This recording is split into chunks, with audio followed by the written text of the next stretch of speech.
బ్రతుకు లేదు. జవాను ఎంతో రైతన్న అంతే, దేశానికే తాను ఆకలి తీర్చే మన రైతురా రాజు ఎప్పుడు తాడో.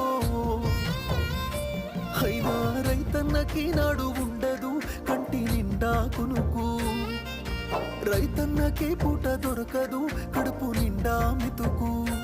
అయ్యో రైతన్నకే నాడు ఉండదు కంటి నిండా కునుకు, రైతన్నకే